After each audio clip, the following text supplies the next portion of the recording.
sans plus tarder, je vais donc présenter Anne Kennedy.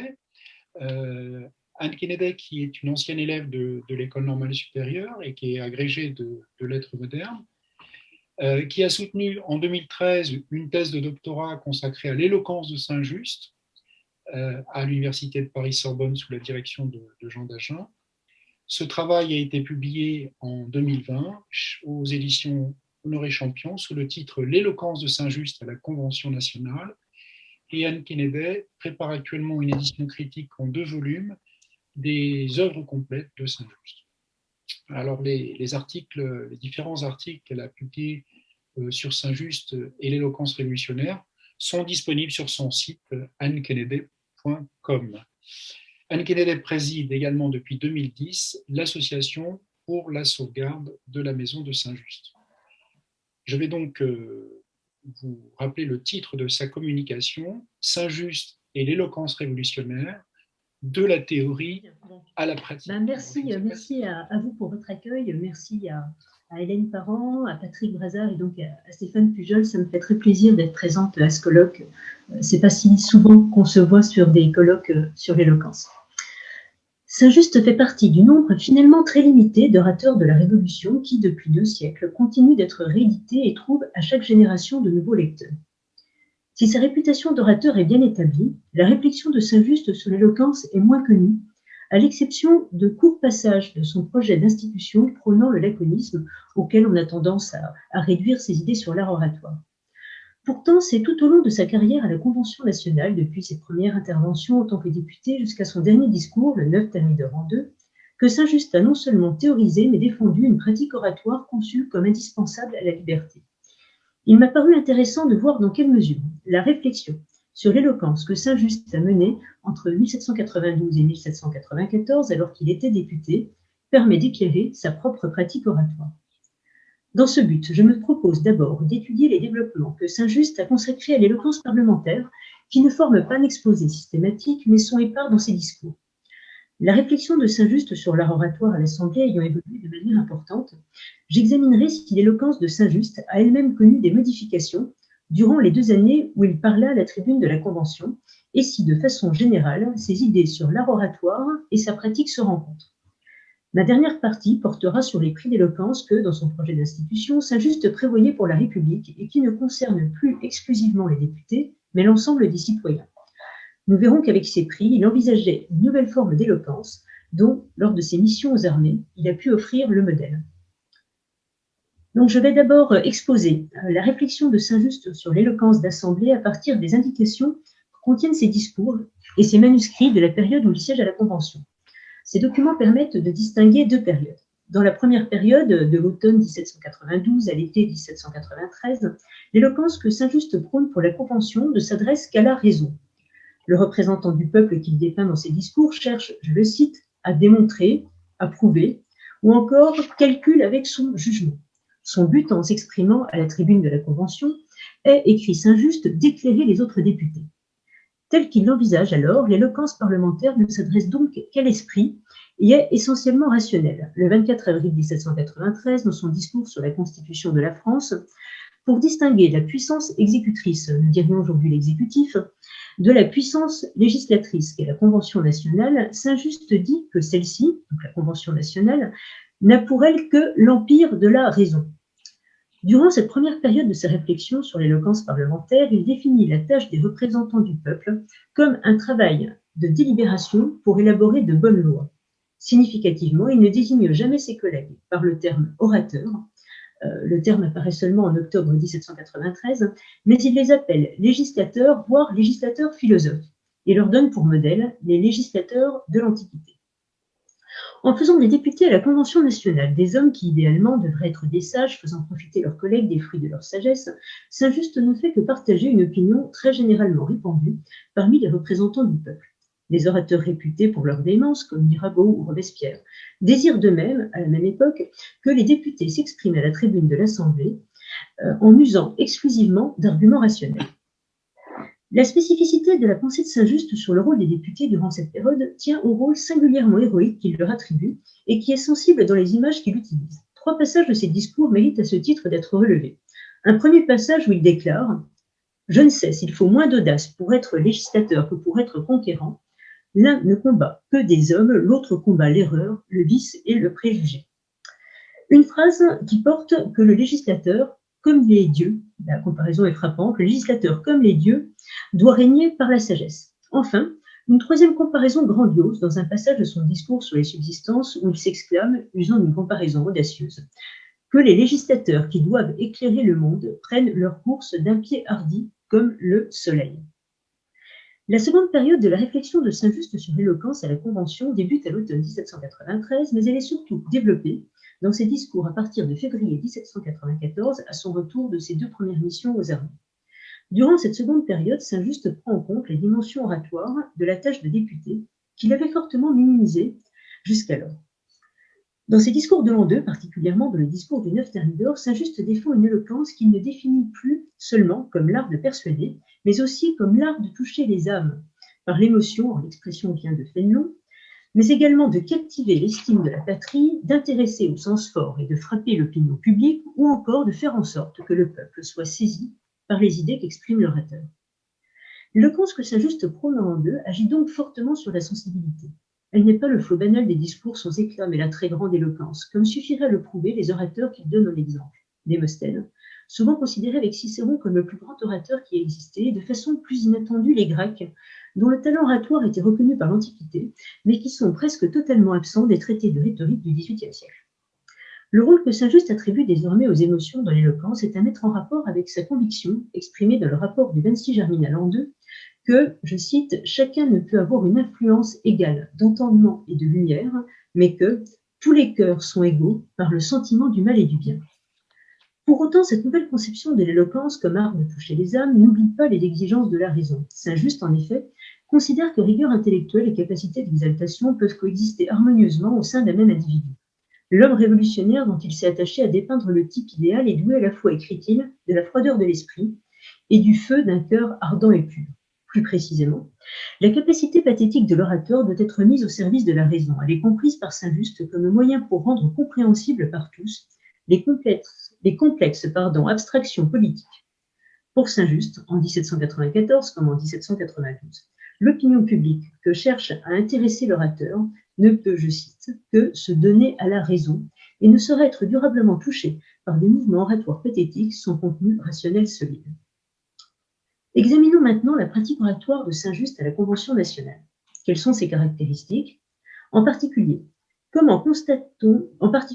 constatons une évolution de son éloquence au cours des 20 mois durant lesquels il s'exprima à la tribune de cette assemblée. Les commentateurs des discours de Saint-Just ont souvent rappelé plusieurs particularités qui demeurent constantes tout au long de sa carrière de député. Du point de vue stylistique, il a ainsi été remarqué, dès la Révolution, que Saint-Just avait du goût, mais aussi un talent pour les énoncés sentencieux et pour la brièveté. Saint-Just, en effet, aime placer dans ses discours des énoncés frappants, résumant son propos. On pense par exemple à la sentence de son premier discours sur le jugement de Louis XVI, « On ne peut point régner innocemment ». Et ses manuscrits montrent qu'il corrigeait le style de ses phrases pour le rendre plus serré et plus ferme. Mais il savait aussi, comme tous les orateurs de l'époque, construire des périodes longues et harmonieuses ou encore pressantes. Le type particulier des comparaisons et des métaphores de Saint-Just a aussi été souligné et jugé parfois sombre. Sainte-Beuve a pensé avec raison que les images frappantes nées sous la plume du conventionnel étaient la conséquence de sa pratique de la poésie dans sa prime jeunesse. Mais ces caractéristiques stylistiques, si intéressantes soient-elles, sont insuffisantes, me semble-t-il, pour rendre compte de l'éloquence de Saint-Just et pour juger que son éloquence n'aurait pas évolué entre 1792 et 1794. Quant au contenu de ses discours, s'il comporte des motifs récurrents, comme la nécessité de prendre des mesures vigoureuses pour fonder la République, ils ne permettent pas non plus de parvenir à des conclusions sur l'évolution de celle-ci. Mais à considérer les textes composant le corpus des discours de Saint-Just à la Convention, c'est l'impression d'une évolution de son éloquence qui s'impose. De manière frappante, cette évolution suit le même découpage chronologique que sa réflexion sur l'art oratoire. Dans les discours que Saint-Just a prononcés à l'Assemblée jusqu'à l'été 1793, c'est-à-dire à l'époque où il considère que l'éloquence des députés doit être essentiellement rationnelle, la part qu'occupe l'argumentation logique dans ses discours est très importante. Cette particularité que l'on retrouve dans toutes ses interventions sur cette période est surtout prégnante dans le premier discours que l'orateur prononça à la Convention, son discours sur le jugement de Louis XVI, qui est assez célèbre. Pour prouver d'une part que le roi n'est pas inviolable, et d'autre part que la Convention doit le juger en ennemi, selon le droit des gens et non comme un citoyen, Saint-Just enchaîne les démonstrations, procédant par syllogisme ou par antimène, démonstration qu'il fait de surcroît suivre de la réfutation des objections qui pourraient lui être opposées. Dès les premières phrases de son discours, Saint-Just attire l'attention des auditeurs sur la valeur de son argumentation en indiquant que ses prédécesseurs, Maille et Morisson, à la tribune, ont péché par erreur de raisonnement. Son but est explicitement de convaincre ses collègues, qui furent d'ailleurs impressionnés par, alors je cite le conventionnel Baudot, qui parle d'une dialectique forte et vigoureuse, et ensuite je cite Barrère, qui parlait à propos de son discours de son laconisme énergique, et je pense qu'il fait référence à l'argumentation. La succession rapide des arguments logiques qui caractérisent ce discours fut certainement jugée quelque peu excessive par Saint-Just lui-même, puisque lorsqu'il prononça son discours à la tribune, il simplifia ses raisonnements et qu'il ne présenta plus de semblables rafales d'arguments dans ses discours ultérieurs. Néanmoins, les discours qu'il prononça à la Convention jusqu'à l'été 1793 sont majoritairement constitués par des raisonnements prouvant la thèse que Saint-Just défend. L'orateur met fortement en avant leur construction logique, en utilisant des formules qui annoncent préalablement aux députés les points qu'il va examiner, les idées qu'il entend leur, je cite, soumettre. D'autres formules, à la fin de sa démonstration, insistent sur le travail logique qu'il a réalisé, par exemple, je cite, « J'ai essayé de développer la conduite du roi » dans ce second discours sur le jugement de Louis XVI, ou, à la fin de son discours sur les subsistances, « Voilà ce que j'avais à dire sur l'économie, vous voyez que le peuple n'est pas coupable. » Dans plusieurs discours, la démonstration logique prend la forme d'exposés étendus, assez curieux, mais qui paraissent avoir été appréciés aussi bien des députés que des spectateurs des tribunes. Il s'agit du développement sur l'inflation, dans le discours sur les subsistances cité précédemment, et du long exposé sur la nature de l'État social et sur l'origine de l'asservissement des peuples, qui amène de très loin la critique que fait Saint-Just de la Constitution girondine dans son discours sur la Constitution à donner à la France. J'ai cherché si les discours que Saint-Just prononce durant cette première période comportent des passages pathétiques. On trouve dans plusieurs discours, notamment ceux sur le jugement de Louis XVI, des successions de phrases exclamatives.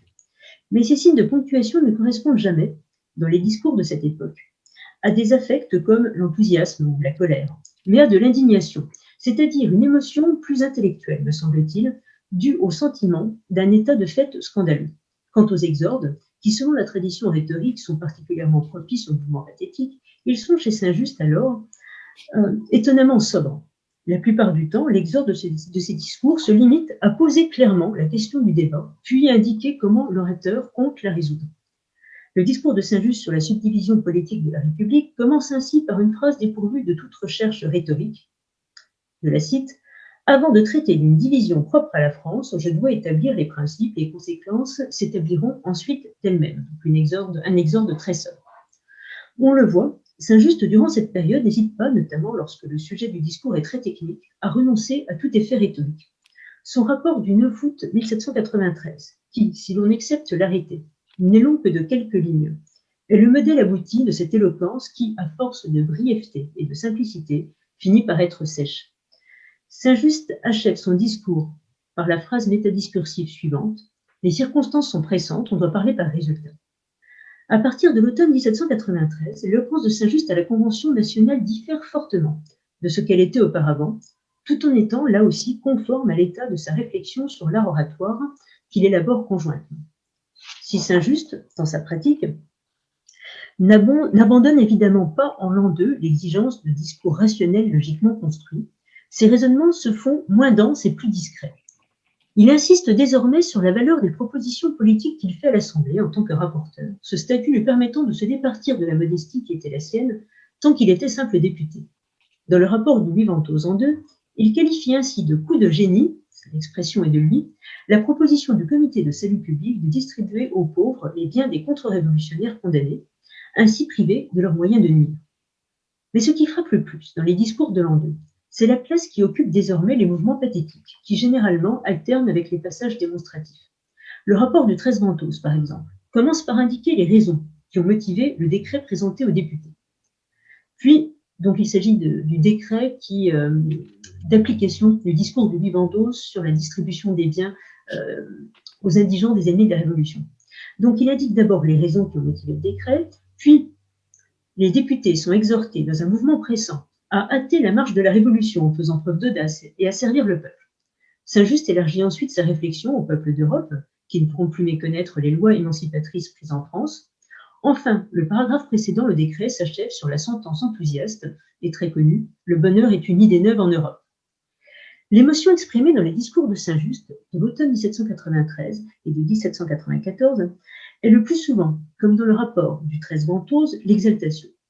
Pour décrire l'impression que produisent ces passages, André Breton a parlé de ton d'adjuration électrisante, formule qui correspond fort bien au discours de Saint-Just postérieur à l'été 1793, qu'il cite d'ailleurs dans sa conférence. Pour les discours de cette seconde période, ce ton si particulier s'entend généralement dès l'exorde. Dans le cas du rapport de 10 octobre 1793 sur le gouvernement révolutionnaire, l'exorde débute ainsi, in medias res, par une interrogation rhétorique pressant les députés de mettre fin aux abus, c'est le mot qu'il utilise, dont la République continue de souffrir. Les métaphores et comparaisons que Saint-Just utilise dans ses discours de l'an 2 contribuent également à leur donner ce ton enthousiaste que l'on chercherait vainement dans ses interventions antérieures. Je prendrai comme exemple l'image du coup de tonnerre, que l'on trouve dans le rapport du 26 Germinal en 2, mais aussi dans un discours prononcé 1 an et demi auparavant, celui du 29 novembre 1792, sur les subsistances. Dans le discours de Saint-Just le plus ancien, celui sur les subsistances, l'image sonne comme un avertissement mélancolique. Si nous ne prévenons la ruine totale de nos finances, notre liberté aura passé comme un orage et son triomphe comme un coup de tonnerre. À l'inverse, la même image a des accents victorieux dans le rapport sur la police générale. Une révolution comme la nôtre n'est pas un procès, mais un coup de tonnerre sur tous les méchants. Une autre forme de pathétique est pour sa part très présente dans les rapports que Saint-Just fit au printemps 1794 contre les factions. Dans les discours d'accusation contre les hébertistes et contre les dantonistes dont il fut le rapporteur, Saint-Just se fait menaçant et impérieux. Il y qualifie lui-même son éloquence de rude et de âpre. Il y parle de courroux. Je cite, « C'est ici que la patience échappe au juste courroux de la vérité. » Et l'on peut supposer que dans les passages les plus accusateurs de ces rapports, la colère était peinte sur son visage. On pourra ne pas être sensible à l'éloquence passionnée de ces discours qui conduisirent ceux que Saint-Just accusait à l'échafaud après des procès bâclés. Mais il ne fait nul doute qu'aux yeux de l'orateur et de ses contemporains, il relevait d'un genre de discours sublime dont Démosthène a donné le modèle avec ses Philippiques et Cicéron avec ses Catilinaires, deux orateurs que Saint-Just d'ailleurs avait dans ses bibliothèques. Saint-Just entendait d'ailleurs certainement marcher sur les pas de l'illustre orateur romain. Dans son discours du 11 Germinal, il voulut apostropher un Danton qui, sur la décision des comités de salut public et de sûreté générale, fut finalement arrêté avant que Saint-Just ne prononce son discours. On pourra comparer ces rapports véhéments du printemps 1794 au rapport que Saint-Just fit le 8 juillet 1793 sur les Girondins détenus et qui, comme il l'a écrit, consiste juste dans le récit simple, sans effet pathétique, des actions de ses députés. Ainsi, c'est vers la même époque que la doctrine de Saint-Just sur l'éloquence et sa pratique oratoire ont connu une inflexion qui leur fit adopter l'exigence d'une grande éloquence, à la fois rationnelle et pathétique. Nous sommes naturellement amenés à nous demander quelle fut la raison de cette évolution. Il apparaît d'abord que c'est volontairement que Saint-Just n'a pas, dès ses débuts à la Convention, usé d'une éloquence pathétique qu'il maîtrisait déjà fort bien. Nous savons en effet qu'en septembre 1792, puis de nouveau en mars 1793, il prononça à Soissons des discours pour encourager le recrutement militaire, dont le texte ne nous est pas parvenu, mais qui, d'après un témoignage, était, je cite, pathétique et capable de réchauffer le civisme des patriotes les moins ardents. Comment expliquer dès lors que Saint-Just ait choisi dans un premier temps de s'interdire cette forme d'éloquence? Peut-être a-t-il jugé que manifester ses qualités intellectuelles serait une meilleure stratégie pour être jugé favorablement par ses collègues. On peut aussi supposer que son passage aux armées et la proximité avec les soldats qui lui alors l'ont encouragé à adopter une éloquence plus simple et plus puissante.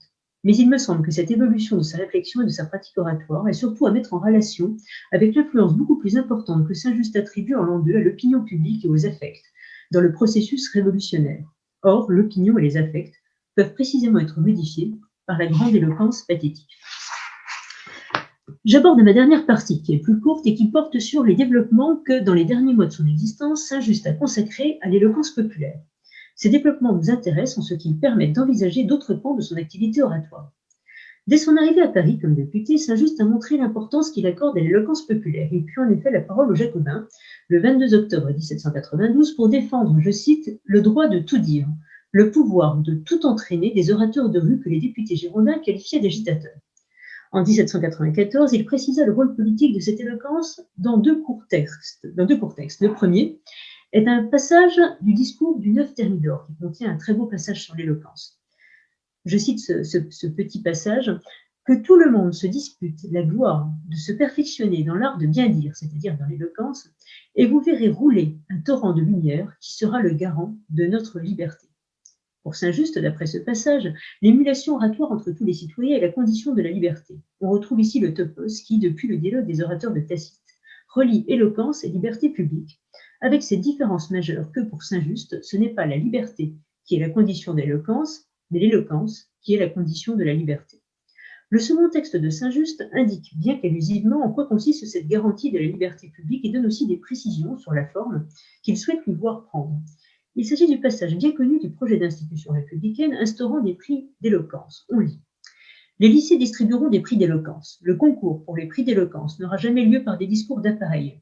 Le prix de l'éloquence sera donné au laconisme, à celui qui aura proféré une parole sublime dans un péril, qui par une harangue sage aura sauvé la patrie, ou rappelé le peuple aux mœurs, rallié les soldats. Ces prix d'éloquence semblent la réponse pratique au souhait que Saint-Just formule dans le discours du 9 Thermidor d'une émulation oratoire entre citoyens désireux de se perfectionner dans l'art des discours. Le texte indique d'abord le genre d'éloquence que Saint-Just ne souhaite pas encourager, les discours d'appareil, on dit aussi d'apparat, manifestant de la pompe et de l'éclat. Dans un autre passage de ces institutions, il rejette de même les discours de rhéteurs et les déclamations. Il ressort également des indications de ce feuillet, des institutions, que deux formes distinctes d'éloquence populaire sont susceptibles de recevoir des prix. Une éloquence que Saint-Just caractérise comme laconique, mais aussi des discours plus longs qu'il nomme ici harangues. Quels sont les harangues qui méritent, selon Saint-Just, d'être récompensés par la République? Alors, le terme de harangue signifie juste discours à l'époque, c'est un point qu'il faut peut-être préciser.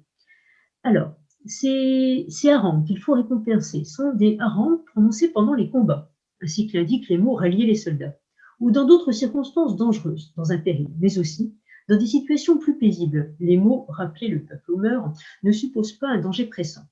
Lorsqu'il écrit une harangue sage qui aura sauvé la patrie, lorsqu'il écrit cette phrase, il est vraisemblable que Saint-Just ait eu à l'esprit des discours qui, comme ses propres rapports contre les factions, dénoncent des conjurations visant à renverser la République. Nous savons par des notes manuscrites qu'il a laissées qu'il considérait ces rapports contre les hébertistes et surtout contre les dantonistes comme un acte héroïque et périlleux. Et les montagnards, du coup d'état du 9 Thermidor, furent en effet, pour beaucoup, des amis de Danton. Saint-Just souhaite également qu'une forme d'éloquence laconique soit récompensée. La parole sublime dont il est question correspond à ce que le XVIIIe siècle nomme éloquence du trait ou encore très sublime, soit des phrases brèves et frappantes, le plus souvent véhémentes. Boileau, dans sa traduction du traité du Sublime, a donné comme exemple de paroles sublimes plusieurs traits d'éloquence pris dans les tragédies de Corneille qui continueront à servir de modèle au siècle suivant. Nous savons que lors de ses missions aux armées, Saint-Just a pratiqué ce laconisme sublime. La plupart de ces phrases, relevant de cette forme d'éloquence, n'ayant pas été imprimées, elles sont rapportées avec des variantes qui empêchent de les apprécier correctement. Mais l'une d'entre elles fut lue à la Convention par Barère, d'après le texte qu'il avait reçu de Saint-Just et Lebas, et peut donc être considérée comme sûre. Il s'agit de la réponse que le 11 Brumaire en 2, nous sommes le 1er novembre 1793, Saint-Just et Lebas, alors représentants aux missions à l'armée du Rhin, firent à un trompette autrichien porteur de pourparlers. Donc je la cite, elle est fort courte. « La République française ne reçoit de ses ennemis et ne leur envoie que du plomb. » Cette réponse laconique eut un grand retentissement à Paris comme en Prusse. Selon des observateurs, elle contribua, avec les proclamations aux soldats des représentants en mission à Saint-Just et Lebas, à raffermir le moral des soldats de l'armée du Rhin. Dans cette communication, j'ai voulu montrer que Saint-Just est non seulement l'orateur passé à la postérité, mais un théoricien original de l'éloquence, accordant au discours parlementaire autant que populaire un rôle capital en temps de révolution. Son intérêt politique pour l'éloquence ne fit que se renforcer durant la période où il siégea à la Convention. Son dernier écrit théorique, le projet d'institution républicaine, demeuré inachevé, donne ainsi une place inédite à l'éloquence dans le processus révolutionnaire. L'intérêt de Saint-Just pour l'éloquence s'est accompagné d'une pratique exigeante, sur laquelle une confidence de Prieur de la Côte d'Or, qui fut son collègue au comité de salut public, jette un éclairage. Prieur raconte en effet que Saint-Just, dans les derniers mois de son existence, continuait à, je le cite, s'exercer avec passion dans l'art oratoire afin d'acquérir, je cite à nouveau Prieur, la facilité de l'improvisation. Prieur ajoute que Saint-Just s'était même donné un délai de 2 ans pour acquérir un talent qui, en effet, procure un immense avantage à l'orateur qui le possède. Chaud partisan de la grande éloquence politique, Saint-Just a également cherché, durant toute la période où il intervint à la Convention nationale, à ce que sa pratique et ses idées oratoires soient étroitement accordées. Il est bien sûr extrêmement difficile de savoir si, de façon générale, c'est la pratique oratoire de Saint-Just qui a influencé ses conceptions théoriques, ou si ce sont ses idées sur l'éloquence et la politique qui dirigèrent sa pratique oratoire. Il est toutefois possible d'affirmer, dans un cas précis, que ses idées sur ce qu'exige ou défend la tribune décidèrent de sa conduite à l'Assemblée nationale. Les circonstances dont je souhaite parler sont celles du 9 Thermidor, qui virent Saint-Just rester muet, au bas de la tribune de la Convention, après que le discours qu'il avait commencé à lire eut été interrompu par Tallien. On a beaucoup écrit sur ce silence, qui en effet étonne, si on le rapporte aux cris des députés conjurés contre Robespierre et aux tentatives infructueuses des amis de Saint-Just pour répondre aux accusations dont il faisait l'objet. Durant le tumulte de plusieurs heures délibérément entretenu par les conjurés, Saint-Just, rapporte des témoins, ne fit aucune tentative pour reprendre la parole, alors même que sa voix n'était pas moins forte que celle de ceux qui entretenaient le tumulte. Des explications psychologiques ont été données à ce silence mystérieux. Mais il peut être rapproché, d'une part, de l'attitude qui fut constamment la sienne à la Convention, où il se montra respectueux du bon déroulement des débats, n'interrompant jamais l'orateur ayant la parole, ni ne concourant à l'agitation des séances les plus turbulentes. D'autre part, il peut être rapproché de passages de ces manuscrits dans lesquels Saint-Just condamne le déchaînement des passions à l'Assemblée et cherche des moyens légaux pour empêcher que celle-ci ne perturbe la bonne tenue des discussions. Ainsi, c'est jusque dans les circonstances dramatiques du coup d'État de Thermidor que Saint-Just a voulu rester fidèle à sa conception d'une éloquence d'assemblée rationnelle, préférant plutôt que de se livrer à un comportement qu'il réprouve, trouver refuge dans un noble silence qui, à suivre la tradition inaugurée par le traité du Sublime, je pense au passage sur le silence d'Ajax, peut aussi être considéré comme l'une des formes de la grande éloquence. Je vous remercie.